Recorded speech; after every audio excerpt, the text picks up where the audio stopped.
احمد کی روایت ہے، علامہ البانی رحمۃ اللہ علیہ نے اس روایت کو صحیح قرار دیا ہے۔ حضرت عبداللہ بن عمر رضی اللہ عنہ بیان کرتے ہیں، الصیام والقرآن، رسول اکرم صلی اللہ علیہ وسلم نے فرمایا، الصیام والقرآن یشفعان للعبد یوم القیامہ، کہ روزہ اور قرآن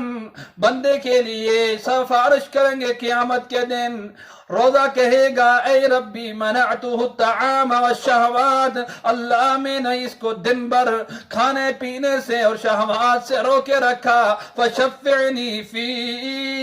میری اس کے بارے میں سفارش قبول فرما۔ والقرآن، قرآن کہے گا، اللہ منعتہ النوم، اللہ میں نے اس کو نیند سے روکے رکھا، اس کو نیند نہیں کرنے دی، اس کا جی چاہتا تھا سونے کا، میں نے سونے سے روکے رکھا، یہ میری تلاوت کرتا رہا، میری تلاوت سنتا رہا، فشفعنی فی، میری اس کے بارے میں سفارش قبول فرما، فیشفعان، دونوں کی سفارش قبول ہوگی۔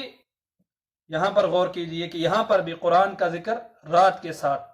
کہ رات کے بارے میں قرآن کہہ رہا ہے کہ راتوں کو میں نے اس کو جو ہے جگائے رکھا۔ دن کو تو تلاوت کرنا بڑا آسان کام ہے، دن کو جو ہے قرآن کو ٹائم دینا بڑا آسان ہے، رمضان کی راتوں کو جاگ کر کے، رمضان المبارک کی راتوں کو قرآن کے لیے خاص کرنا، کہ قیام اللیل میں قرآن پڑھنا، پڑھانا، سننا، سنانا، اس کا اہتمام کرنا، یہ بہت بڑا عمل ہے۔ لیکن افسوس ہے آج ہمارے نوجوان کھیل کود کے میدان میں سارا دن گزار لیں گے، اگر کہیں جو ہے میچ چل رہے ہوں تو یہ نوجوان کتار الکتار 2-3 گھنٹے کھڑے رہ کر بلا تعطل، بلا تھکاوٹ اور بلا جو ہے کوئی سستی، کسی شکایت کے، کسی تیور چڑھائے، یہ اس میچ کو پورا دیکھے بغیر نہیں جائیں گے۔ لیکن یہی نوجوان اگر مسجد میں قرآن پڑھنے والا قاری، قرآن پڑھنے والا حافظ مقررہ وقت سے 1 منٹ بھی اوپر کر لے تو فوراً ان کی باتیں شروع ہو جائیں گی، فوراً جو دوسرے دن مسجد آنا چھوڑ دیں گے، فوراً کہیں گے بھائی ان کو احساس ہی نہیں ہے نمازیوں کا، یہ ہے وہ ہے، ہزاروں باتیں کریں گے۔ ارے مسلمانوں، ذرا سوچو کہ تم مسلمان ہو، تمہارا قرآن کے ساتھ یہ پیار ہے، ایک طرف شیطان کا کھیل ہے، ایک طرف لہو لعب ہے، ایک طرف دنیا کا یہ تماشا ہے، اس کے لیے 3-4 گھنٹے آپ کو کھڑے رہتے کوئی فکر نہیں ہے، نہ تھکاوٹ کی فکر ہے، نہ صحت کی فکر ہے، نہ جو ہے اپنی ڈیوٹی یاد آتی ہے، نہ کاروبار یاد آتا ہے کہ صبح کاروبار کے لیے جانا ہے، یہ میری ذمہ داری ہے، وہ ہے۔ لیکن جب ہی قرآن سننے کی باری ہوتی ہے، فوراً تمہیں اپنی سکول کی ڈیوٹیاں، فوراً تمہیں اپنے ہسپتالوں کی ڈیوٹیاں، فوراً تمہیں اپنی جابز وغیرہ یاد آ جاتی ہیں کہ حافظ صاحب کا تو کوئی کام نہیں، دن کو سوئے رہیں گے، دن کو یہی مسجد میں پڑے رہیں گے، ہم نے جو ہے جابز وغیرہ پہ جانا ہے، 1000 باتیں بنا لو گے۔ اور یارو ذرا سوچو کہ آج ہمارا ایمان کس جگہ پہ کھڑا ہے، کس موڑ پہ کھڑا ہے۔ اس وقت سے بچو، اس وقت سے ڈرو کہ کل قیامت کے دن رسول اکرم صلی اللہ علیہ وسلم جو ہے قرآن نہ پڑھنے والے کے لیے شکایت کریں گے۔ وقال الرسول یا ربی ان قوم اتخذوا هذا القرآن مہجورا، عدالت میرے رب کی سب سے بڑی عدالت، جس میں کوئی فریب، کوئی دھوکہ نہیں ہوگا، مقدمہ لے کر کے آنے والے تمام نبیوں کے سردار جناب محمد صلی اللہ علیہ وسلم،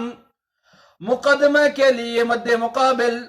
قرآن مجید سے روگردانی کرنے والے پیارے محمد صلی اللہ علیہ وسلم کے امتی، پیارے محمد صلی اللہ علیہ وسلم کا کلمہ پڑھنے والے اپنے امتی، اپنے امتیوں کے خلاف رسول اکرم صلی اللہ علیہ وسلم رحمت للعالمین ہونے کے باوجود تمام جہانوں کے لیے رحمت بنا کر کے بھیجے جانے والے پیغمبر علیہ السلام آج مقدمہ لے کر کے آ رہے ہیں، آج اس شخص کے خلاف آ رہے ہیں۔ کون سا شخص ہے وہ بد نصیب شخص کے جو چیز رسول اکرم صلی اللہ علیہ علیہ وسلم پہ نازل ہوئی تھی، جو قرآن رسول اللہ صلی اللہ علیہ وسلم پر نازل ہوا تھا، آپ صلی اللہ علیہ وسلم پر جو معجزہ عظیم معجزے کا نزول ہوا تھا، اس معجزے کی لاج نہ رکھنے والے مسلمان، اس قرآن سے روگردانی کرنے والے مسلمان، علم کے بارے میں اللہ کے حبیب علیہ السلام شکایت درد کریں گے، کہیں گے اے اللہ وقال الرسول یا رب ان قوم اتخذوا هذا القرآن مہجورا، اللہ میری امت، اللہ میری قوم، اللہ یہ میری قوم تیرے سامنے ہے، تیری عدالت ہے، مقدمہ لے کر کے آ گیا ہوں، یہ اس قوم نے میں اس قرآن مجید کو اپنی پشت کے پیچھے ڈالے رکھا تھا،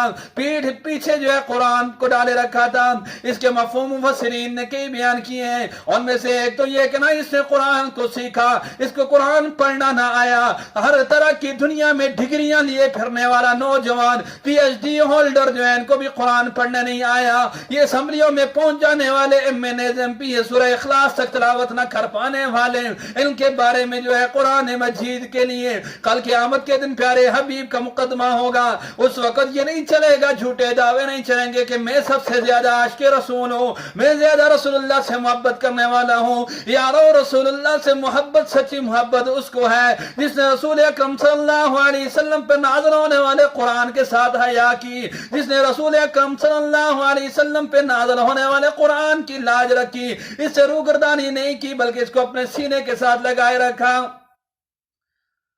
مقدمہ پیارے حبیب لے کر کے آئیں، عدالت رب تعالی کی ہو جس میں نہ کوئی فریب نہ دھوکہ ہے، تو بتلاؤ اس شخص کا کیا بنے گا۔ دوسرا مفہوم یہ بیان کیا کہ قرآن مجید پڑھ تو لیا تھا، سیکھ تو لیا تھا، لیکن اس کے اوپر عمل نہیں تھا، اس کا قرآن کے مخالف عمل تھا۔ کاش کے صحابہ کرام کا رویہ جو ہے قرآن کے ساتھ ہم رکھتے جو صحابہ کرام کا رویہ تھا۔ حضرت عمر رضی اللہ عنہ کے بارے میں آتا ہے کہ کہتے ہیں کہ اس وقت تک دوسری آیت نہ میں سیکھتا، اس وقت تک ایک آیت سے دوسری آیت کو نہ جاتا جب تک پہلی آیت کو سمجھ کر اس پہ عمل نہ کر لیتا۔ تو بتلاؤ آج ہمارا جو ہے وہ شمار کن میں ہوگا؟ کیا ہم نے قرآن کو پڑھ لیا، ناظرہ ہمیں صحیح سے آتا ہے تجوید کے ساتھ، قرآن کے جو تجوید کے احکامات ہیں کیا اتنا ہم فرق کر سکتے ہیں کہ الفاظ کا معنی چینج نہ ہو؟ کیا ہم قرآن پاک کے نازلے کے بعد کیا قرآن پاک کا ترجمہ مفہوم ہمیں آتا ہے کہ قرآن کہہ کیا رہا ہے؟ کیا ناظرہ آنے کے بعد ترجمہ مفہوم سمجھنے کے بعد کیا ہمارا عمل اس کے مطابق ہے؟ اگر عمل ہے تو پھر اللہ کا شکریہ ادا کیجیے، اگر نہیں ہے تو پھر تیاری کر لیجئے